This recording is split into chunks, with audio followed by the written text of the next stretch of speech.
Welcome everyone to Module 2 or Week 2 of Education 638, Health Education for Teachers. And this week we will take a look at health pedagogy, which is how do you actually teach health? We'll also look at mental and emotional health as well as family and social health. So in this module, what we're trying to do is we're trying to form the building blocks or the foundation of teaching health and understanding integrating health in the curriculum. And this week you'll look at Chapter 4 and an article called It's All in the Delivery. For the first assignment, this is actually a synthesis between Chapter 4 and this article. And when you're writing and doing your reflections, be sure you're citing the resources that you're using. In your reflection this week, you should correctly cite Chapter 4 as well as the Herbert and Lorman article as well. Also, take a look at the information I posted in the announcements section regarding APA and how to properly cite the articles that you're using. Now, the prompt for this is, what health pedagogical content knowledge do beginning teachers need to understand and be able to demonstrate? So what things should teachers know and do? What strategies are successful in teaching health? Think about this for a moment while you compare Chapter 4 with the Herbert and Lorman article, and then complete your post, and you can follow the directions I have set for you there. The next assignment is designed to help you prepare your integrated health lesson plans. You will integrate the California Health Standards into 2 lesson plans of your choice, and these may or may not be used at your school site, but they will prepare you for understanding how to properly develop an integrated lesson plan. Now, although you will not submit anything in this particular section, it's important that you complete this. So be sure you complete all of the steps thoroughly. I believe this will be beneficial for you in helping you complete your signature assignment, which is the integrated health lesson plan. So be sure you review and follow all the steps correctly. The question is often asked, how do you integrate health? And this is something that must be deliberately done. The health standards will not be addressed unless specifically planned for, and we've discussed the importance of incorporating health, so we know that this is something that actually needs to be included in the curriculum. So for this section, I've provided some information, actually an outline to guide you.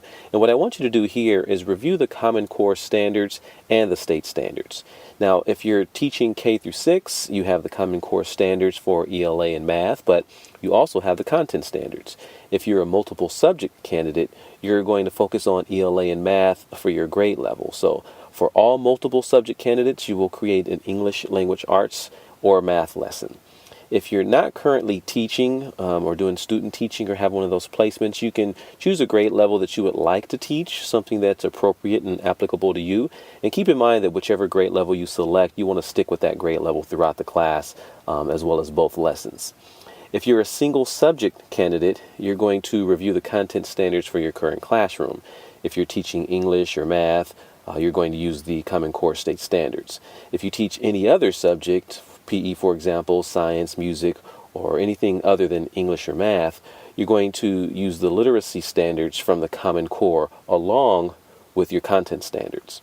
So again, if you're a math or English teacher at the secondary level, you're going to take a look at the Common Core standards and the health standards. If you're a PE science, social science, musical, or technical arts teacher, you're going to look at your content standards, the literacy standards, and the health standards. And this is actually how integrated units first come together, by unpacking and analyzing all the different standards and seeing how they work together and where the natural overlaps are with the other standards and other information that you're required to teach. Next, you'll take a look at the California Health Standards, and these are developed directly from the national standards. And you'll notice one of the differences are that grades 9 through 12 are actually combined. They're not separated out like the others. And there's also a clear outline of when each standard should be addressed. So make sure you're looking at your specific grade levels.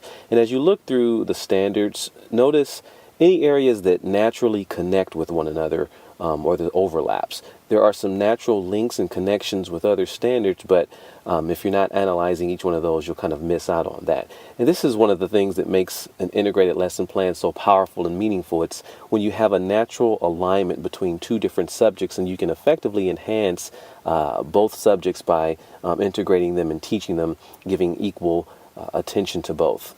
Then what I want you to do is also review Chapter 15 and the 10 lesson plans for your grade level. And this is what I believe to just be an effective resource for you and a good reason for actually keeping this textbook. So take a look at those 10 lesson plans in Chapter 15 for each grade level. Then I want you to review the lesson plan template and the signature assignment rubric that I've previously posted for you. This will give you some additional guidelines on completing your integrated lesson plan. So take your time and give this section some attention. Be sure you do look at that template as well as the rubric, because that's how those will be assessed. Next, I have a section on writing learning objectives for integrated lessons.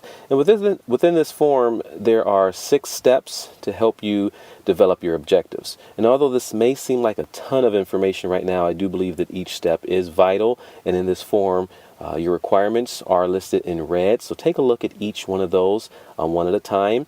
There is a lot of information in this module, so it's important to give this some attention throughout the week and read through each section, read through each step and the guidelines that I have listed for you in developing your objectives, and that will help you complete your post. I've also included some helpful resources on unpacking the standards as well as a folder, which includes some additional resources on terminology, Bloom's taxonomy, also language that you can use when developing your objectives. So take some time and take a look at those. So as you look at the remainder of the module, it's very similar to the first one. You'll have your wiki on chapter 5, and then you'll have your form entry post on that one. And the same thing for chapter 6. There's a wiki for that as well as a form post. And lastly, you have your module feedback to complete, just like in the previous week. So take each requirement step by step, follow the directions, and you should be fine. If you have any questions or any concerns, feel free to email me, and I try to clarify anything that may seem confusing.